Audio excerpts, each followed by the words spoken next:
In this country, in 15 or 20 years' time, the black man will have the whip hand over the white man.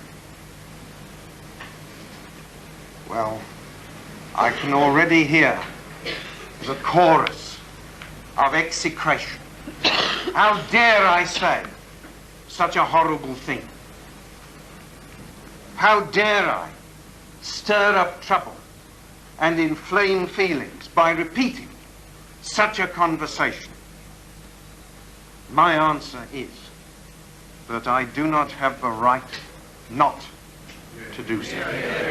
So you've just heard probably one of the most famous and well-quoted speeches in the last 80 years, and it's just a perfect backdrop as we continue into the series as to why we vote Labour, and that man is named Enoch Powell. Now, that speech itself took place at a Conservative rally in Birmingham, which is famously quoted as the Rivers of Blood speech, in which he was bemoaning the situation that he saw a new Britain shaping that he did not like.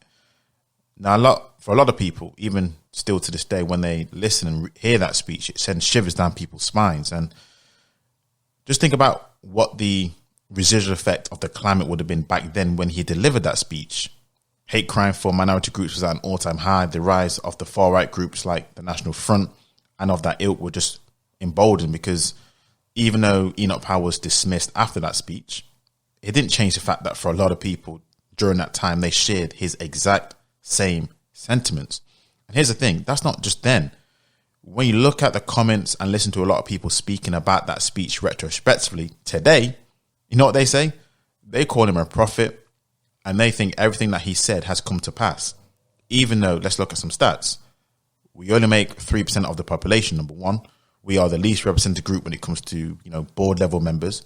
And therefore, what power do we really hold, if any? Can't be that much. But let me guess. We have, more black people on TV adverts. We see more black people on here and there. I'm like, is that the extent of the power which the black man will have the whip over the white man? Is that what we're saying? I mean, if that's the case, fine. But when it comes to power, when it comes to lobbying, when it comes to policies being made, we know who holds the power. It doesn't look like us. And when we go back to those times, after he delivered that speech, the residual effects were so clear because polls had indicated that his message received 70% support from Brits. So much so that he was actually credited for helping the Conservatives get back into power in the 70s, in which the Labour was currently in office at that time when the speech was delivered.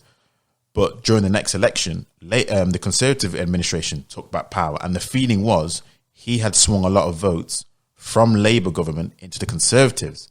And we talk about the power, we talk about sticks and stones, and people always talk about it's just the words nowadays. But yet and still, Enoch Powell delivered nothing but words.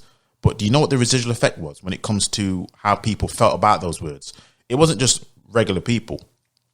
Famous musicians who, let's be honest, if you're famous and rich, a lot of things really don't apply to yourself. But Eric Clapton, who was really in his pomp back in the day, he famously supported the message and said that Britain was becoming in danger, I quote, of becoming a black colony.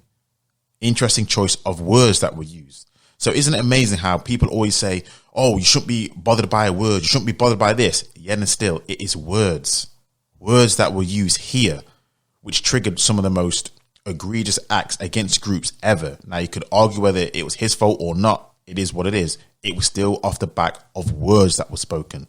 So needless to say, because of the situation that took place during that time, this was a clear reason as to why we as a group of people decided to vote for Labour, due to these links, due to what Enoch Powell said, due to the government that he was involved in, and due to a lot of things that the Conservative Party at that time chose to go against. So this is what I want to share in this video. This is the reason why, as we continue on to this series, as to why we vote Labour. Let me know your thoughts on this situation. Until next time, I'm out.